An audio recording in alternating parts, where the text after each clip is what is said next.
the immense critical and financial success of Shin Godzilla in 2016, naturally Toho Studios was itching to make more Godzilla films. However, in accordance with their deal with Legendary Pictures, the producers of the big-budget Hollywood MonsterVerse films, they could not do so until 2020. Using this time to brainstorm where to take the franchise next, Toho ended up approaching director and visual effects expert Takashi Yamazaki, who was himself no stranger to Godzilla, to officially put his personal stamp on the monster. Seeing it as a culmination of his career, Yamazaki conceived of a period piece, spending years honing a script that would take the series back to the time period that birthed it. And so just in time for Godzilla's 70th birthday, and with much anticipation, 2023 saw the release of Godzilla Minus One in both Japan and the United States, a film that proves that even 7 decades later, the franchise still has the power to move an audience and leave them in awe.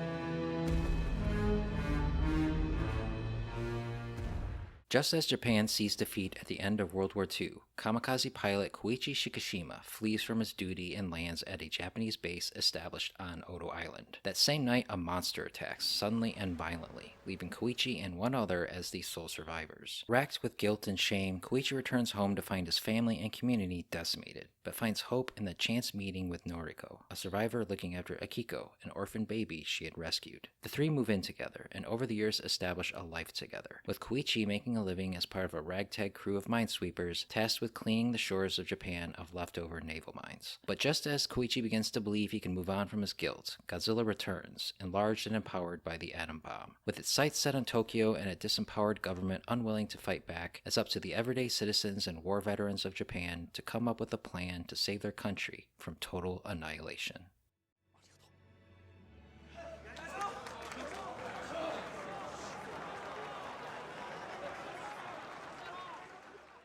Godzilla Minus One is the ultra-rare Godzilla film that aspires and succeeds at being more than just another monster movie. While there are plenty of moments of spectacle, it all exists to support a genuinely compelling melodrama about an everyday man who cannot move on from the horrors of war that left him and his country in shambles. This is not a story about Godzilla. It is a story that features Godzilla as a means of exploring themes of survivor's guilt and the value of human life in a place and time that placed little value in it. It does what the best Godzilla films do, using him as a metaphor for something greater and more universal.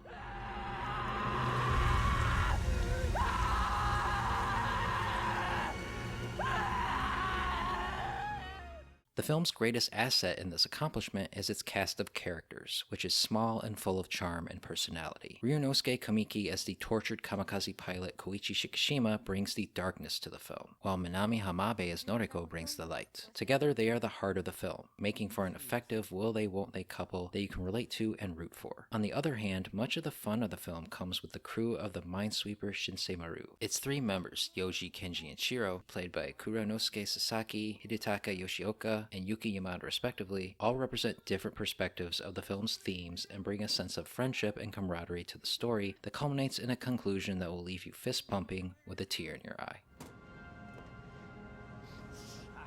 Make no mistake though, Minus One is still a Godzilla film, and an excellent one at that. This is an exceptional blockbuster, one made on a minuscule budget that manages to near perfectly balance the story with the scenes of destruction you come to a Godzilla film to see. Godzilla himself is at his most animalistic and brutal here, targeting people with malicious intent. The first big action scene, where Godzilla chases the Shinsei Maru, is one of the greatest of the franchise, not just because of the mounting tension it creates, but because it presents the monster first and foremost as a creature of the sea, showing him up close and doing things we've never seen him do before. He enters scenes with a sudden, in-your-face savagery that makes him feel more dangerous than ever before.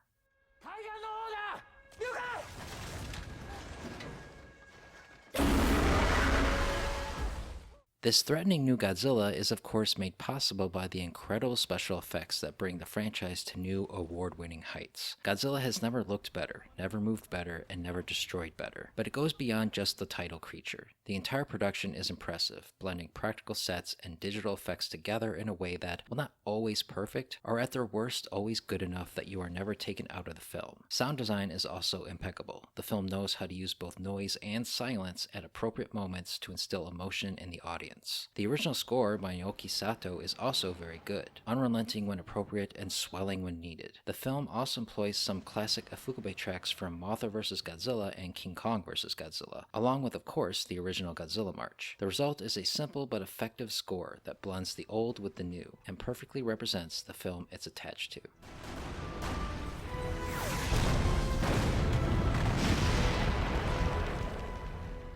As far as any flaws go, there are only a few worth mentioning, the biggest of which is the pacing. The film slows down considerably at the middle point, as it builds to the final act. And while everything that happens during this portion of the film is crucial to the story, you may be looking at your watch wondering when Godzilla is going to show up again. If only because the moments when he appeared prior were balanced so well with the drama for the first hour. Also, the film does have some logical inconsistencies, and characters are able to appear and do some things that stretch the limits of believability. Overall, though, Godzilla Minus One is a new benchmark for the Godzilla franchise, which, considering its age, makes its achievements all the more impressive. The film manages to be both a moving character piece, featuring a thematically compelling story performed by great actors, and a giant monster blockbuster with scenes of heart-pounding destruction that rivals its most expensive competition, and in doing so becomes not just one of the greatest Godzilla films ever made, but a remarkable film all its own, one that both fans and general audiences can both enjoy together.